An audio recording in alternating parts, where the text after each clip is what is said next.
Hi hello welcome to PSC tricks with Ammu. അപ്പോൾ ഇന്ന് നമ്മുടെ വിവരാവകാശ കമ്മീഷൻ ക്ലാസ് ആണ് കേട്ടോ. അതുമായിട്ട് ബന്ധപ്പെട്ടിട്ടുള്ള ഇമ്പോർട്ടൻ്റ് ആയിട്ടുള്ള കാര്യങ്ങളും പിന്നെ കുറച്ച് PYQ ആണ് കേട്ടോ ഇന്ന് നമ്മൾ ഡിസ്കസ് ചെയ്യാൻ പോകുന്നത്. മനുഷ്യാവകാശം നമ്മൾ ഓൾറെഡി ക്ലാസ് ഇട്ടിട്ടുണ്ട്, കാണാത്തവരാണെങ്കിൽ കയറിയിട്ട് ചെക്ക് ചെയ്ത് നോക്കുക കേട്ടോ. അപ്പോൾ നേരെ ക്ലാസ്സിലേക്ക് പോവാം. വിവരാവകാശ നിയമം പാസ്സാക്കാൻ കാരണമായ പ്രസ്ഥാനം ഏതാണ്? മസ്ദൂർ കിസാൻ ശക്തി സംഘാതനാണ് അല്ലേ. മസ്ദൂർ കിസാൻ ശക്തി സംഘാതൻ എന്ന് പറഞ്ഞിട്ടുള്ള ഒരു പ്രസ്ഥാനമാണ് വിവരാവകാശ നിയമം പാസ്സാക്കാൻ കാരണമായിട്ടുള്ള പ്രസ്ഥാനം എന്ന് പറയുന്നത്. അതിൻ്റെ ആരാണ് ഈ മസ്ദൂർ കിസാൻ ശക്തി സംഘാതൻ്റെ സ്ഥാപക എന്ന് പറയുന്നത് ആരാണ്? അരുണ റോയി ആണ് കേട്ടോ. അരുണ റോയി ആണ് ചോദിച്ചിട്ടുള്ള ക്വസ്റ്റ്യൻ ആണ്.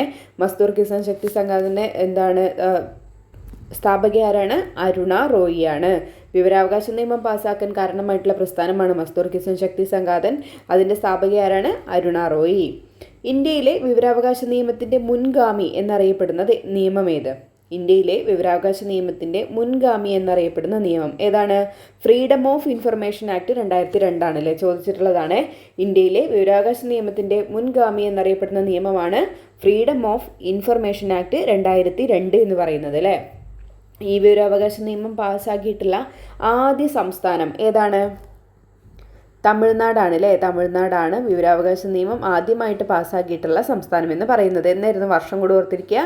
1997 കേട്ടോ. 1997 തമിഴ്നാട് ആദ്യമായിട്ട് വിവരാവകാശ നിയമം പാസ്സാക്കുന്നത്. ഈ വിവരാവകാശ നിയമം എന്ന് പറഞ്ഞിട്ടുള്ള ആശയം ഇന്ത്യയിൽ പ്രസന്റ് ചെയ്ത ഇന്ത്യൻ പ്രധാനമന്ത്രി ആരാണെന്ന് ചോദിച്ചാൽ അതാരാണ്? വിവരാവകാശ നിയമം എന്ന ആശയം ഇന്ത്യയിൽ പ്രസന്റ് ചെയ്തിട്ടുള്ള ഇന്ത്യൻ പ്രധാനമന്ത്രി ആരാണ്? VP സിംഗ് ആണ് കേട്ടോ. VP സിംഗ് ആണ് വിവരാവകാശ നിയമം എന്ന് പറഞ്ഞിട്ടുള്ള ഒരു ആശയം നമ്മുടെ ഇന്ത്യയിൽ പ്രസന്റ് ചെയ്തിട്ടുണ്ടായിരുന്നത്. ഇനി ചോദിക്കുകയാണ്, വിവരാവകാശ നിയമത്തിൽ ഒപ്പുവെച്ച ഇന്ത്യൻ രാഷ്ട്രപതി ആരാണ്? ചോദിച്ചിട്ടുള്ളതാണ്. വിവരാവകാശ നിയമത്തിൽ ഒപ്പുവെച്ചിട്ടുള്ള ഇന്ത്യൻ രാഷ്ട്രപതി ആരാണ്? APJ അബ്ദുൽ കലാം ആണ്. നിങ്ങൾക്ക് ഓർമ്മയുണ്ടാവുമെന്ന് വിചാരിക്കുന്നു. APJ അബ്ദുൽ കലാം ആണ്. വിവരാവകാശ നിയമത്തിൽ ഒപ്പുവെച്ച ഇന്ത്യൻ രാഷ്ട്രപതിയാണ് APJ അബ്ദുൽ കലാം. അതുപോലെ തന്നെ നമ്മുടെ ഈ വിവരാവകാശ നിയമം പാസ്സാകുമ്പോൾ ഉണ്ടായിരുന്ന പ്രധാനമന്ത്രി ആരായിരുന്നു? അതാരായിരുന്നു? മൻമോഹൻ സിംഗ് ആണ്. ഓർത്തു വെക്കണേ, മൻമോഹൻ സിംഗ് ആയിരുന്നു.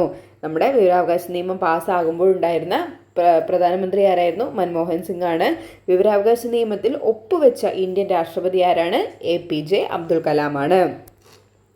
ജനാധിപത്യത്തിൻ്റെ സൂര്യ തേജസ് എന്നറിയപ്പെടുന്ന നിയമമാണ് വിവരാവകാശ നിയമം. അറിയാലോ, ചോദിച്ചിട്ടുള്ളതാണ്. ജനാധിപത്യത്തിൻ്റെ സൂര്യ തേജസ് എന്നറിയപ്പെടുന്ന നിയമം ഏതാണ്? വിവരാവകാശ നിയമമാണ്. അഴിമതി നിയന്ത്രിക്കുന്നതിനും ഉദ്യോഗസ്ഥർക്കിടയിൽ ഉത്തരവാദിത്ത ബോധം ഉണ്ടാകുന്നതിനും ഗവൺമെൻറ്റിൻ്റെ പ്രവർത്തനങ്ങൾ സുതാര്യമാക്കുന്നതിനും വേണ്ടി പാസ്സാക്കപ്പെട്ടിട്ടുള്ള നിയമമാണ് വിവരാവകാശ നിയമം എന്ന് പറയുന്നത്. ആ സ്റ്റേറ്റ്മെൻറ്റ് അങ്ങനെ തന്നെ പഠിച്ചു വെക്കണം. എന്തിനു വേണ്ടിയിട്ടാണ് വിവരാവകാശ നിയമം പാസ്സാക്കിയിട്ടുള്ളത്? എന്തിനു വേണ്ടിയിട്ടാണ്?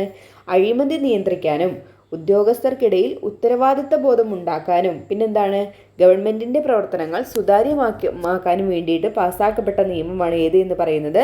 വിവരാവകാശ നിയമം എന്ന് പറയുന്നത്. എന്നാണ് നിയമം നിലവിൽ വന്നത്? 2005 ഒക്ടോബർ 12. ഇപ്പം തന്നെ പഠിച്ചിട്ട് പോവാം. വിവരാവകാശ നിയമം നിലവിൽ വന്നത് എന്നാണ്? 2005 ഒക്ടോബർ 12. നമുക്കറിയാം ഈ നിയമം എന്ത് ചെയ്തിട്ടുണ്ടായിരുന്നു? 2019 ഭേദഗതി ചെയ്തിട്ടുണ്ടായിരുന്നു അല്ലേ. ഒരുപാട് കാര്യങ്ങളൊക്കെ അതിൽ ഉൾപ്പെടുത്തി 2019 എന്ത് ചെയ്തു? ഈ 2005 ഒക്ടോബർ 12 വിവരാവകാശ നിയമം ഭേദഗതി ചെയ്തു. ഈ ബില്ല് ലോകസഭയിൽ അവതരിപ്പിച്ചത് ആരാണ്? 2019 വിവരാവകാശ നിയമ ഭേദഗതി ബില്ല് ലോകസഭയിൽ അവതരിപ്പിച്ചത് ആരാണ്? ജിതേന്ദ്ര സിംഗ് ആണ് കേട്ടോ. ജിതേന്ദ്ര സിംഗ്, ഓർത്തിരിക്കണേ, ജിതേന്ദ്ര സിംഗ് ആണ്. 2019 ജൂലൈ 19 ഇത് ലോകസഭയിൽ അവതരിപ്പിക്കുന്നത് കേട്ടോ. ഇനി ലോകസഭ പാസ്സാക്കിയത് എന്നാണ്? ജൂലൈ 22 കേട്ടോ. ജിതേന്ദ്ര സിംഗ് ഈ ബില്ല് 2019 ജൂലൈ 19 ലോകസഭയിൽ അവതരിപ്പിച്ചു. ശേഷം ജൂലൈ 22 എന്ത് ചെയ്യുകയാണ്? ലോകസഭ ഈ ബില്ല് പാസ്സാക്കുകയാണ്. ഇനി രാജ്യസഭ പാസ്സാക്കണ്ടേ? അതെപ്പോഴായിരിക്കും? ജൂലൈ 25 2019 ജൂലൈ 25 എന്ത് ചെയ്യുന്നത്? രാജ്യസഭ ഈ ബില്ല് പാസ്സാക്കുന്നത്. നമ്മുടെ പ്രസിഡന്റ് ഒപ്പുവെക്കുന്നത് ഓഗസ്റ്റ് 1 കേട്ടോ. ഓഗസ്റ്റ് 1 നമ്മുടെ പ്രസിഡന്റ് ഈ ഒരു ബില്ലിൽ ഒപ്പുവെക്കുന്നത്. ഓക്കെ അല്ലേ? ഒന്നും കൂടെ പറയാം. 2019 നമ്മുടെ ഈ വിവരാവകാശ നിയമ ഭേദഗതി ബില്ല് ലോകസഭയിൽ അവതരിപ്പിച്ചത് ആരാണ്? ജിതേന്ദ്ര സിംഗ് ആണ്. അദ്ദേഹം 2019 ജൂലൈ 19 ഇത് ലോകസഭയിൽ അവതരിപ്പിക്കുന്നത്. എന്നിട്ട് ജൂലൈ 22 എന്ത് ചെയ്യാണ്? ലോകസഭ ഈ ബില്ല് പാസ്സാക്കുകയാണ്. ശേഷം രാജ്യസഭ ജൂലൈ 25 പാസ്സാക്കുകയും 2019 ഓഗസ്റ്റ് 1 പ്രസിഡന്റ് ആ ബില്ല് ഒപ്പുവെക്കുകയും ചെയ്തു. ഓക്കെ അല്ലേ? ഇനി ആ ഭേദഗതി അനുസരിച്ചിട്ട് അവരുടെ കാലാവധിയിൽ എന്ത് ചെയ്തിട്ടുണ്ടായിരുന്നു? മാറ്റങ്ങൾ വന്നിട്ടുണ്ടായിരുന്നു. കേന്ദ്ര സംസ്ഥാന മുഖ്യ വിവരാവകാശ കമ്മീഷണർ ഉൾപ്പെടെ എല്ലാ വിവരാവകാശ കമ്മീഷണറുടെയും കാലാവധി എത്രയാക്കി? 3 വർഷം എന്നാക്കി. ഓർത്തിരിക്കുക, കേന്ദ്ര സംസ്ഥാന മുഖ്യ വിവരാവകാശ കമ്മീഷണർ ഉൾപ്പെടെ എല്ലാ വിവരാവകാശ കമ്മീഷണർമാരുടെയും കാലാവധി എത്രയാണ്? 3 വർഷമാണ്. കൃത്യമായി വിവരം നൽകുന്നതിൽ വീഴ്ച വരുത്തിയ പബ്ലിക് ഇൻഫർമേഷൻ ഓഫീസർക്കെതിരെ ജാമ്യമില്ലാ അറസ്റ്റ് വാറന്റ് പുറപ്പെടുവിച്ച ആദ്യ സംസ്ഥാന ഇൻഫർമേഷൻ കമ്മീഷൻ ഏതായിരുന്നു? അരുണാചൽ പ്രദേശ് ആയിരുന്നു കേട്ടോ. ആദ്യത്തെ സംസ്ഥാനം എവിടെയായിരുന്നു? നമ്മുടെ ഈ കൃത്യമായി വിവരം നൽകുന്നതിൽ വീഴ്ച വരുത്തിയിട്ടുള്ള പബ്ലിക് ഇൻഫർമേഷൻ ഓഫീസർക്കെതിരെ ജാമ്യമില്ലാ അറസ്റ്റ് വാറന്റ് പുറപ്പെടുവിച്ച ആദ്യത്തെ സംസ്ഥാനം ഏതാണ്? അരുണാചൽ പ്രദേശ് ആയിരുന്നു. ടെലിഫോണിലൂടെ വിവരാവകാശ നിയമപ്രകാരം അപേക്ഷ സമർപ്പിക്കാനുള്ള സംവിധാനം ഏർപ്പെടുത്തിയ ആദ്യ സംസ്ഥാനം ഏതാണ്? ഉത്തർപ്രദേശാണ് കേട്ടോ. ഫോണിലൂടെ വിവരാവകാശ നിയമപ്രകാരം അപേക്ഷ സമർപ്പിക്കാനുള്ള സംവിധാനം ഏർപ്പെടുത്തിയിട്ടുള്ള ആദ്യത്തെ സംസ്ഥാനം ഏതാണ്? ഉത്തർപ്രദേശാണ്. ഈ നമ്മുടെ ഈ 2019 ഭേദഗതി എന്ന് പറഞ്ഞല്ലോ, അവരുടെ ശമ്പളത്തിൻ്റെ കാര്യത്തിലും ചെറിയൊരു വ്യത്യാസം വന്നിട്ടുണ്ടായിരുന്നു. ചീഫ് ഇൻഫർമേഷൻ കമ്മീഷണർ ആണെങ്കിൽ അവരുടെ സാലറി എന്ന് പറയുന്നത് 2,50,000. ഇനി എന്താണ്?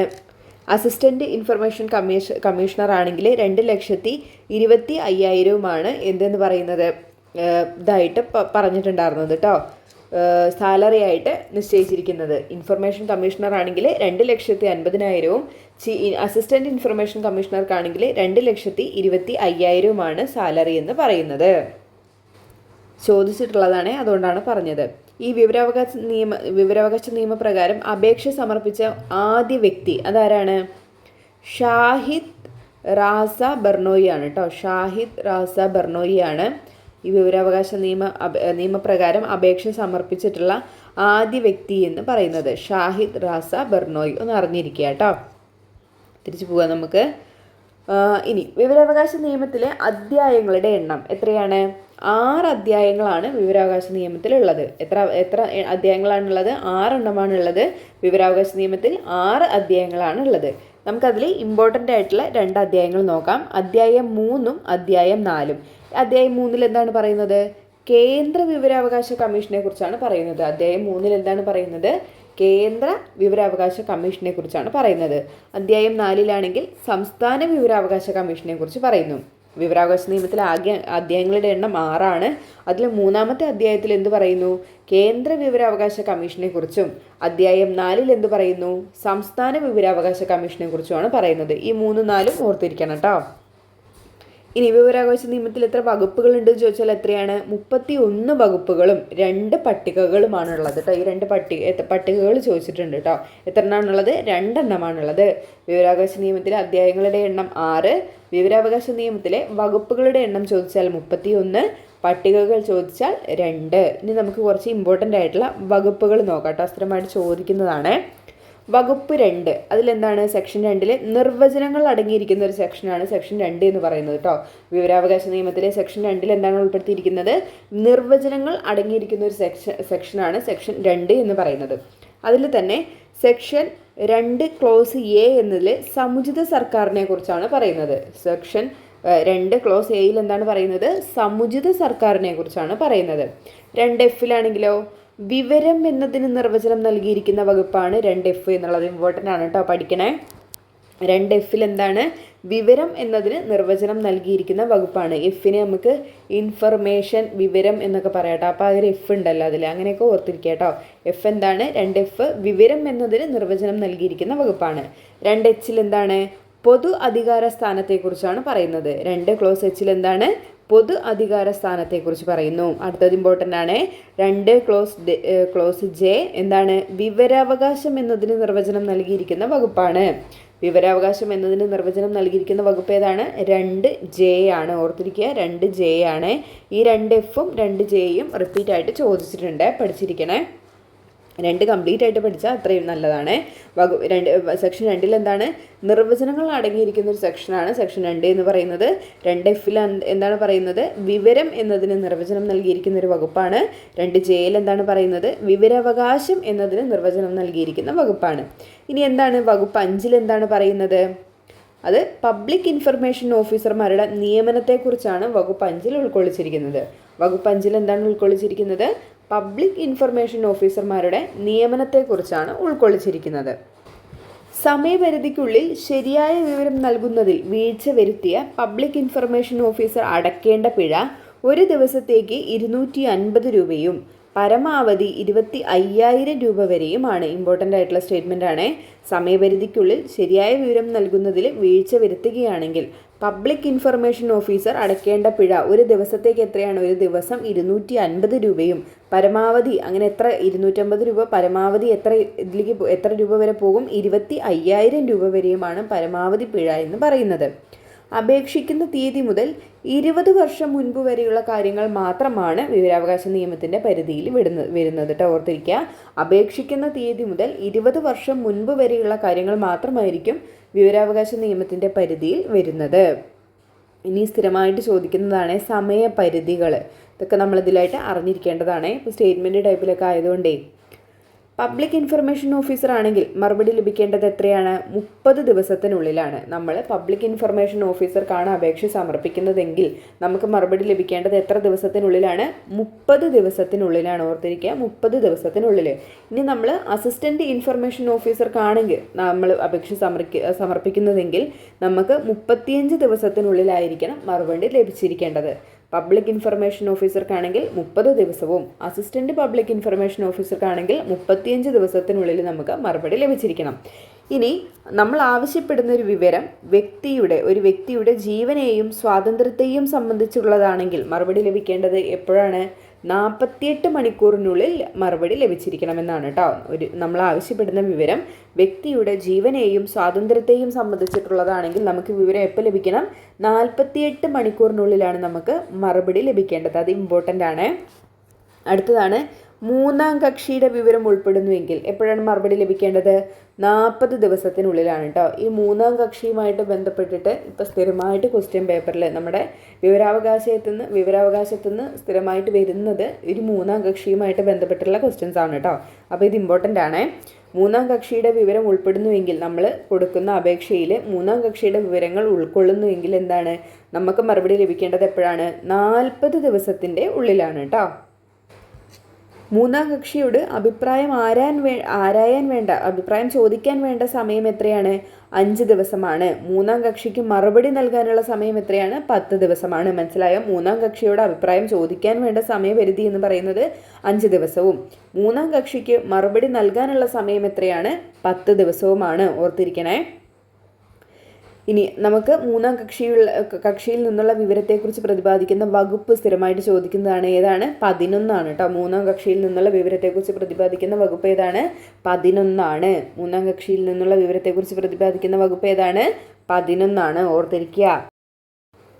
അപ്പീൽ തീർപ്പാക്കേണ്ടത്, ഒന്നാം അപ്പീൽ തീർപ്പാക്കേണ്ടത് എപ്പോഴാണ്? 30 ദിവസത്തിനുള്ളിലും രണ്ടാമത്തെ അപ്പീൽ 90 ദിവസത്തിനുള്ളിലാണ് തീർപ്പാക്കേണ്ടത് കേട്ടോ. അപ്പോൾ നമ്മുടെ ഈ സമയപരിധികൾ വളരെയധികം ഇമ്പോർട്ടൻ്റ് ആണ്. അതും നമ്മുടെ മൂന്നാം കക്ഷിയുമായിട്ട് ബന്ധപ്പെട്ടിട്ടുള്ളത് വളരെയധികം ഇമ്പോർട്ടൻ്റ് ആണ്. നന്നായിട്ട് പഠിക്കുക.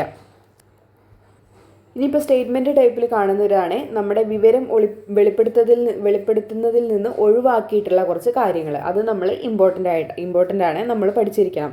നമുക്ക് നോക്കാം. ഭാരതത്തിൻ്റെ പരമാധികാരത്തെയും അഖണ്ഡതയെയും രാജ്യത്തിൻ്റെ സുരക്ഷിതത്വത്തെയും ഹാനികരമായി ബാധിക്കുന്ന വിവരങ്ങൾ എന്താണ്?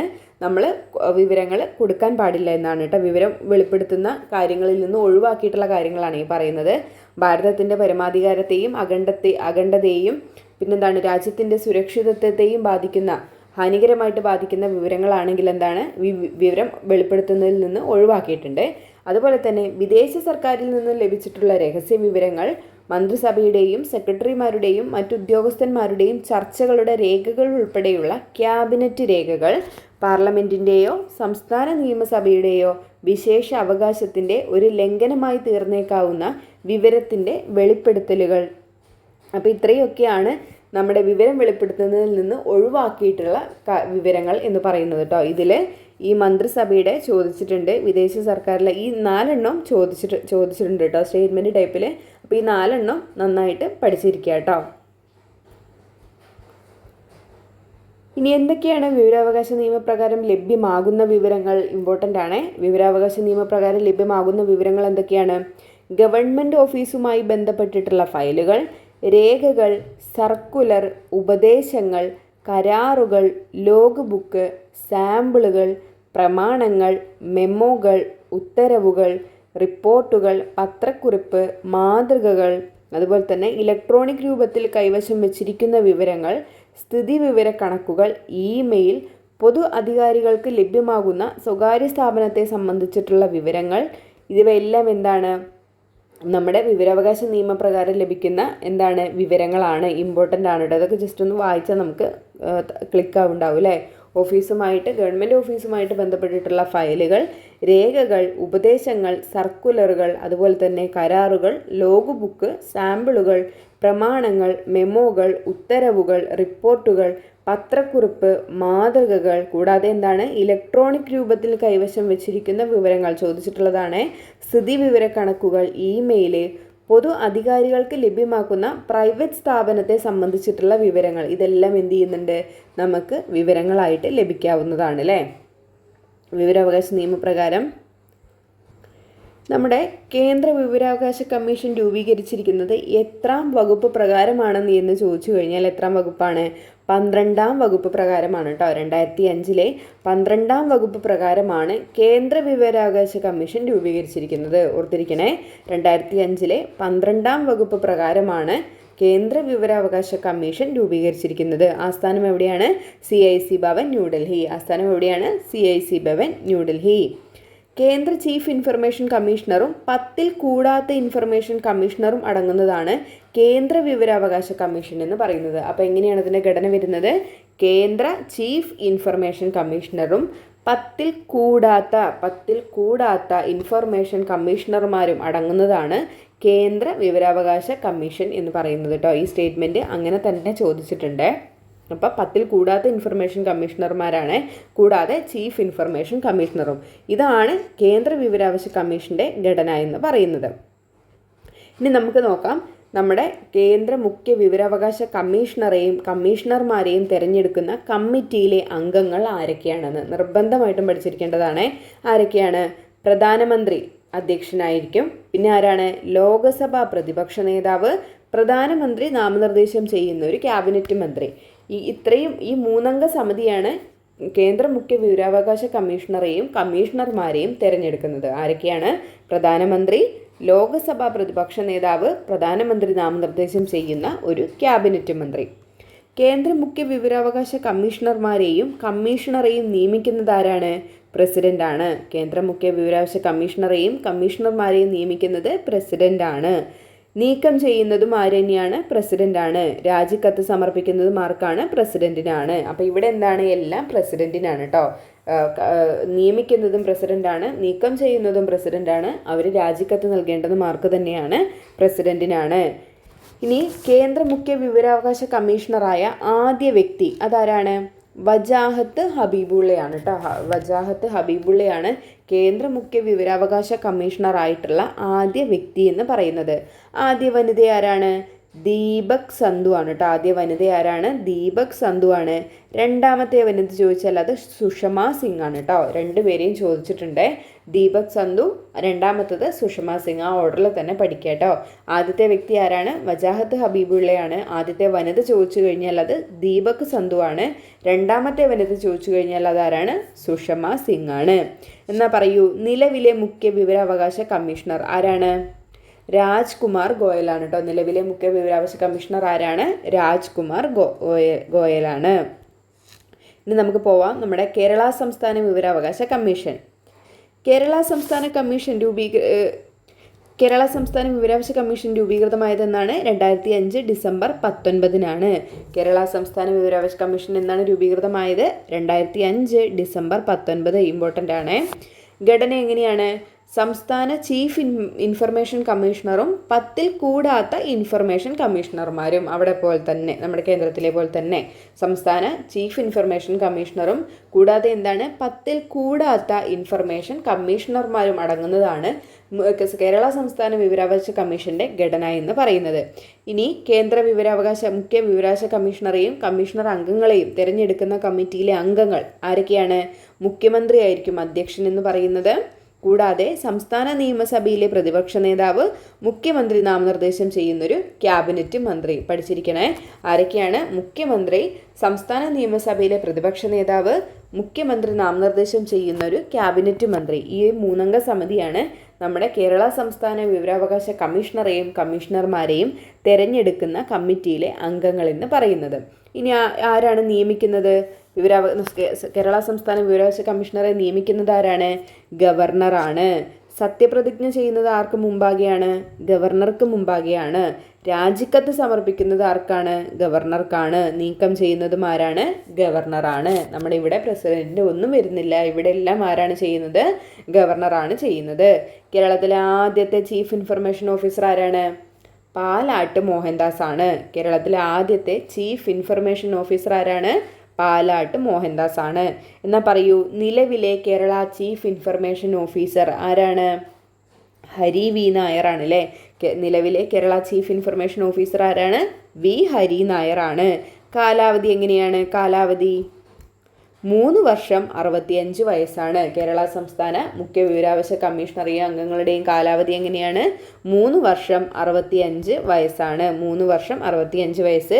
ഇവിടെ നമ്മുടെ സംസ്ഥാനങ്ങളിലും കേന്ദ്രത്തിലും എങ്ങനെ തന്നെയാണ് കാലാവധി എന്ന് പറയുന്നത്? 3 വർഷം 65 വയസ്സാണ് കേട്ടോ. അങ്ങനെ നമ്മുടെ വിവരാവകാശ കമ്മീഷണർ, കേന്ദ്രത്തിലെയും സംസ്ഥാനത്തിലെയും വിവരാവകാശ കമ്മീഷണറുമായിട്ട് ബന്ധപ്പെട്ടിട്ടുള്ള ചോദിക്കാൻ സാധ്യതയുള്ള ഇമ്പോർട്ടൻ്റ് ആയിട്ടുള്ള കാര്യങ്ങളൊക്കെ നമ്മൾ നോക്കിയിട്ടുണ്ട്. ഇനി നമ്മൾ പറഞ്ഞതുപോലെ കുറച്ച് PYQ നോക്കാം കേട്ടോ. 2025-ലും 2026-ലും ഒക്കെ വന്നിട്ടുള്ള ക്വസ്റ്റ്യൻ പേപ്പറിലെ ചോദ്യങ്ങളാണ് ഞാൻ എടുത്തിരിക്കുന്നത്. അപ്പോൾ നിങ്ങളിത് മാക്സിമം അറ്റൻഡ് ചെയ്യാൻ വേണ്ടിയിട്ട് ശ്രമിക്കുക കേട്ടോ. 2005-ലെ വിവരാവകാശ നിയമത്തിൻ്റെ 2-ാം വകുപ്പിൽ ഇനി പറയുന്നവയ്ക്കുള്ള അവകാശം ഉൾപ്പെടുന്നു: ജോലി, രേഖകൾ എന്നിവയുടെ പരിശോധന, രേഖകളുടെയോ ചാർജുകൾ, എക്സ്ട്രാക്റ്റുകൾ അല്ലെങ്കിൽ സാക്ഷ്യപ്പെടുത്തിയ പകർപ്പുകൾ എടുക്കൽ, മെറ്റീരിയലിൻ്റെ സാക്ഷ്യപ്പെടുത്തിയ സാമ്പിളുകൾ എടുക്കൽ, മുകളിൽ പറഞ്ഞവയെല്ലാം 2-ാം വകുപ്പിൽ ഉൾപ്പെട്ടിട്ടുള്ള അവകാശമാണ് ചോദിക്കുന്നത്. വിവരാവകാശ നിയമപ്രകാരം 2-ാം വകുപ്പിൽ ഉൾപ്പെട്ടിട്ടുള്ള അവകാശം ഏതാണ്? ഓപ്ഷൻ ഡി ആണല്ലേ. ഈ കൊടുത്തിരിക്കുന്നവ എല്ലാം എന്താണ്? 2-ാം വകുപ്പിൽ ഉൾപ്പെടുന്ന അവകാശങ്ങളാണ്. ഏതൊക്കെയാണ്? ജോലി, രേഖകൾ എന്നിവയുടെ പരിശോധന, രേഖകളുടെയോ ചാർജുകൾ, എക്സ്ട്രാക്റ്റുകൾ അല്ലെങ്കിൽ സാക്ഷ്യപ്പെടുത്തിയ പകർപ്പുകൾ എടുക്കൽ, രേഖകളുടെ ചാർജുകളോ എക്സ്ട്രാക്റ്റുകളോ അല്ലെങ്കിൽ സാക്ഷ്യപ്പെടുത്തിയ പകർപ്പുകളോ എടുക്കൽ, മെറ്റീരിയലിൻ്റെ സാക്ഷ്യപ്പെടുത്തിയ സാമ്പിളുകൾ എടുക്കൽ. ഇത്രയും എന്തിൽ പെടുന്നു? വിവരാവകാശ നിയമത്തിൻ്റെ 2-ാം വകുപ്പിൽ പറഞ്ഞിട്ടുള്ള അവകാശത്തിൽ ഉൾപ്പെടുന്നു. നിർദ്ദിഷ്ട സമയപരിധിക്കുള്ളിൽ ഒരു അപേക്ഷ സ്വീകരിക്കാൻ വിസമ്മതിച്ചതിന് അല്ലെങ്കിൽ വിവരങ്ങൾ നൽകാത്തതിന് ഒരു പബ്ലിക് ഇൻഫർമേഷൻ ഓഫീസർക്ക് ഇൻഫർമേഷൻ കമ്മീഷന് ചുമത്താവുന്ന പരമാവധി ശിക്ഷ എത്രയാണ്? പരമാവധി ശിക്ഷ എത്രയാണ്? ഓപ്ഷൻ ബി 25,000 രൂപയാണ് അല്ലേ. 250 രൂപയിൽ തുടങ്ങി 25,000 രൂപ വരെയാണ് അതിൻ്റെ മാക്സിമം പിഴ എന്ന് പറയുന്നത്. വിവരാവകാശ നിയമപ്രകാരം മുഖ്യ വിവരാവകാശ കമ്മീഷണർ, ഇൻഫർമേഷൻ കമ്മീഷണർമാർ എന്നിവരുടെ പരമാവധി കാലാവധി എത്രയാണ്? എത്രയാണ്? ഓപ്ഷൻ എ 3 വർഷം അല്ലെങ്കിൽ 65 വയസ്സ് വരെ കേട്ടോ. ഏതാണോ ആദ്യം അത്. 3 വർഷം അല്ലെങ്കിൽ 65 വയസ്സ് വരെയാണ് നമ്മുടെ വിവരാവകാശ കമ്മീഷണറുടെയും ഇൻഫർമേഷൻ കമ്മീഷണർമാരുടെയും കാലാവധി എന്ന് പറയുന്നത്. ഒരു പരാതിയുടെ അന്വേഷണ സമയത്ത് വിവരാവകാശ കമ്മീഷന് എന്ത് അധികാരമാണുള്ളത്? വ്യക്തികളെ വിളിച്ചു വരുത്തി ഹാജരാകാൻ നിർബന്ധിക്കുകയും സത്യപ്രതിജ്ഞയിൽ വാക്കാലുള്ളതോ രേഖാമൂലമോ ആയ തെളിവുകൾ നൽകാൻ അവരെ നിർബന്ധിക്കുകയും ചെയ്യുക. ബി, രേഖകളുടെ കണ്ടെത്തലുകളും പരിശോധനയും ആവശ്യമാണ്. ഏതെങ്കിലും കോടതിയിൽ നിന്നോ ഓഫീസിൽ നിന്നോ ഏതെങ്കിലും പൊതുരേഖയോ അതിൻ്റെ പകർപ്പുകളോ ആവശ്യപ്പെടുക. മുകളിൽ പറഞ്ഞവയെല്ലാം. എന്തധികാരമാണുള്ളത്? ഒരു പരാതിയുടെ അന്വേഷണ സമയത്ത് വിവരാവകാശ കമ്മീഷനുള്ള അധികാരം. ഓപ്ഷൻ ഡി ആണ് കേട്ടോ. ഈ പറഞ്ഞതെല്ലാം എന്താണ്, ഒരു പരാതിയുടെ അന്വേഷണ സമയത്ത് അവർക്ക് ചെയ്യാവുന്ന കാര്യങ്ങളാണ് കേട്ടോ. വ്യക്തികളെ വിളിച്ചു വരുത്തിയിട്ട് ഹാജരാകാൻ നിർബന്ധിക്കാം. സത്യപ്രതിജ്ഞയിൽ വാക്കാലുള്ളതോ രേഖാമൂലമോ ആയ തെളിവുകൾ നൽകാൻ അവരെ നിർബന്ധിക്കാം. രേഖകളുടെ കണ്ടെത്തലും പരിശോധനയും വേണമെങ്കിൽ ചെയ്യാം. പിന്നെന്താണ്, ഏതെങ്കിലും കോടതിയിൽ നിന്നോ അല്ലെങ്കിൽ ഓഫീസിൽ നിന്നോ ഏതെങ്കിലും പൊതുരേഖയോ അതിൻ്റെ പകർപ്പോ അവർക്ക് ആവശ്യപ്പെടാൻ വേണ്ടിയിട്ട് പറ്റും. താഴെ പറയുന്നവയിൽ വിവരാവകാശ നിയമപ്രകാരം ലഭിക്കാവുന്ന വിവരം എന്താണ്? മന്ത്രിസഭാ തീരുമാനങ്ങൾ, കോപ്പിറൈറ്റ് മുഖേന സംരക്ഷിക്കപ്പെട്ടവ, ഒരു വ്യക്തിയുടെ ബാങ്ക് നിക്ഷേപങ്ങളുടെ വിവരങ്ങൾ, മുകളിൽ പറഞ്ഞവയെല്ലാം. ലഭിക്കാവുന്ന വിവരമാണ് ചോദിച്ചിരിക്കുന്നത്. ഓപ്ഷൻ എ ആണ് ആൻസർ. മന്ത്രിസഭയുടെ തീരുമാനങ്ങളാണ് നമുക്ക് വിവരാവകാശ നിയമപ്രകാരം ഈ പറഞ്ഞതിൽ എന്താണ് ലഭിക്കുന്ന വിവരം എന്ന് പറയുന്നത് കേട്ടോ. കോപ്പിറൈറ്റ് മുഖേന സംരക്ഷിക്കപ്പെട്ടവ നമുക്ക് നൽകില്ല. ഒരു വ്യക്തിയുടെ ബാങ്ക് നിക്ഷേപങ്ങളുടെ വിവരങ്ങൾ നമുക്ക് ലഭിക്കില്ല. പക്ഷേ മന്ത്രിസഭയുടെ തീരുമാനങ്ങൾ നമുക്ക് എന്താണ് വിവരാവകാശ നിയമപ്രകാരം നമുക്ക് ലഭിക്കുന്ന ഒരു കാര്യമാണ്. വിവരാവകാശ നിയമപ്രകാരം കേന്ദ്ര മുഖ്യ വിവരാവകാശ കമ്മീഷണറെ നിയമിക്കുന്നത് കേന്ദ്രത്തിലാണ്. Option C president. വിവരാവകാശ നിയമം 2005 പ്രകാരം ഏത് സാഹചര്യത്തിലാണ് വിവരങ്ങൾ നൽകാനുള്ള സമയപരിധി 48 മണിക്കൂറായി കുറയ്ക്കാൻ കഴിയുക? എപ്പോഴാണ്? ഓപ്ഷൻ ബി വിവരങ്ങൾ ഒരു വ്യക്തിയുടെ ജീവിതത്തെയും സ്വാതന്ത്ര്യത്തെയും സംബന്ധിച്ചതാണെങ്കിൽ എന്താണ് സമയപരിധി എത്രയാണ്? 48 മണിക്കൂറാണ്. വിവരാവകാശ നിയമത്തിലെ ഏത് വകുപ്പ് പ്രകാരമാണ് കേന്ദ്ര സംസ്ഥാന തലങ്ങളിൽ വിവരാവകാശ കമ്മീഷനുകൾ രൂപീകരിച്ചിരിക്കുന്നത്? ഓപ്ഷൻ എ ആണ് സെക്ഷൻ 12ഉം 15ഉം. സെക്ഷൻ 12ഉം 15ഉം അനുസരിച്ചിട്ടാണ് കേന്ദ്ര സംസ്ഥാന തലങ്ങളിൽ വിവരാവകാശ കമ്മീഷനുകൾ രൂപീകരിച്ചിരിക്കുന്നത്. സംസ്ഥാന തലങ്ങളിൽ എങ്ങനെയാണ്, ഏത് വകുപ്പ് പ്രകാരമാണ് സംസ്ഥാന വിവരാവകാശ കമ്മീഷൻ രൂപീകരിച്ചിട്ടുള്ളത്? വകുപ്പ് 12 പ്രകാരവും. ഇനി സംസ്ഥാന വിവരാവകാശ കമ്മീഷനാണെങ്കിൽ രൂപീകരിച്ചിരിക്കുന്നത് ഏത് വകുപ്പ് പ്രകാരമാണ്? വകുപ്പ് 15 പ്രകാരവുമാണ് കേട്ടോ. 12ഉം 15ഉം. കേന്ദ്രം 12, സംസ്ഥാനം 15. വിവരാവകാശ നിയമത്തിലെ ഏത് വകുപ്പാണ് അസിസ്റ്റന്റ് പബ്ലിക് ഇൻഫർമേഷൻ ഓഫീസർമാരെ നിയമിക്കുന്നത്?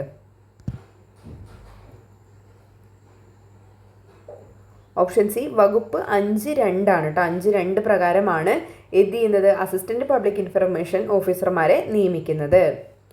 വിവരാവകാശ നിയമത്തിന്റെ ലക്ഷ്യങ്ങളുമായി ബന്ധപ്പെട്ട പ്രസ്താവനകൾ ശരിയായത് കണ്ടെത്തുക. അഴിമതി നിയന്ത്രിക്കുന്നതിന്, ഉദ്യോഗസ്ഥർക്കിടയിൽ ഉത്തരവാദിത്ത ബോധം ഉണ്ടാക്കുന്നതിന്, ഗവൺമെന്റിന്റെ പ്രവർത്തനങ്ങൾ സുതാര്യമാക്കുന്നതിന്. ഓപ്ഷൻ ഡി ആണ് ആൻസർ. എല്ലാം എന്താണ് ശരിയാണ്. എന്താണ് വിവരാവകാശത്തിന്റെ ലക്ഷ്യങ്ങൾ എന്ന് പറയുന്നത്? അഴിമതി നിയന്ത്രിക്കാനും ഉദ്യോഗസ്ഥർക്കിടയിൽ എന്താണ് ഉത്തരവാദിത്ത ബോധം ഉണ്ടാക്കാനും കൂടാതെ എന്താണ് ഗവൺമെന്റിന്റെ പ്രവർത്തനങ്ങൾ സുതാര്യമാക്കാനും വേണ്ടിയിട്ടാണ് വിവരാവകാശ നിയമം പാസ്സാക്കപ്പെട്ടിട്ടുള്ളത്. അപ്പോൾ വിവരാവകാശ നിയമം നമ്മളിവിടെ ക്ലാസ് നിർത്തുകയാണ്. ക്ലാസ് എല്ലാവർക്കും യൂസ്ഫുൾ ആയി ഉണ്ടാവുമെന്ന് വിചാരിക്കുന്നു. എല്ലാവർക്കും മനസ്സിലായി എന്ന് വിചാരിക്കുന്നു. മനുഷ്യാവകാശവും വിവരാവകാശവും നമുക്ക് ഒരു എക്സാമിനും ഒഴിച്ചുകൂടാൻ പറ്റാത്ത ഒരു ടോപ്പിക്കാണ് കേട്ടോ. വളരെ ഇമ്പോർട്ടൻ്റ് ആയിട്ടുള്ള ടോപ്പിക്കാണ്. സ്ഥിരമായിട്ട് ചോദിച്ചു വരുന്ന എല്ലാ കാര്യങ്ങളും നമ്മളിപ്പോൾ ഈ 2 ക്ലാസ്സിൽ പഠിച്ചിട്ടുണ്ട്. ഇനി നിങ്ങളുടെ കയ്യിലാണ് മാക്സിമം എഴുതി വെക്കുക. അറിയുന്ന കാര്യങ്ങളാണെങ്കിൽ വീണ്ടും എഴുതി വെക്കരുത്. അറിയാത്ത കാര്യങ്ങൾ, പുതിയ കാര്യങ്ങൾ കിട്ടിയിട്ടുണ്ടെങ്കിൽ എഴുതി വെക്കുക. എഴുതി വെച്ചാൽ മാത്രം പോരാ, നമ്മൾ എന്ത് ചെയ്യാതെ ഇടയ്ക്ക് റിവിഷൻ കൊടുക്കാനും കൂടെ ശ്രദ്ധിക്കുക കേട്ടോ. റിവിഷൻ കൊടുത്താൽ മാത്രമാണ് നമുക്ക് മുന്നിട്ട് നിൽക്കാൻ വേണ്ടിയിട്ട് പറ്റുള്ളൂ. അല്ലാണ്ട് വെറുതെ നമ്മൾ കുറേ കുത്തിയിരുന്നിട്ട് എഴുതിയതിനെ കൊണ്ടോ അല്ലെങ്കിൽ കുറേ ഇങ്ങനെ വായിച്ചു പോയതുകൊണ്ടോ ഒരു പ്രയോജനമില്ല. നമ്മൾ പഠിച്ചത് നമുക്ക് വീണ്ടും തലയിൽ ഓർമ്മിക്കണം എന്നുണ്ടെങ്കിൽ എന്താണ് നമ്മൾ ഇടയ്ക്കിടയ്ക്ക് നമ്മൾ പഠിച്ച കാര്യങ്ങൾ റിവിഷൻ ചെയ്യണേ. അപ്പോൾ ഇനി നമുക്ക് നല്ലൊരു ക്ലാസ്സിൽ കാണാം കേട്ടോ.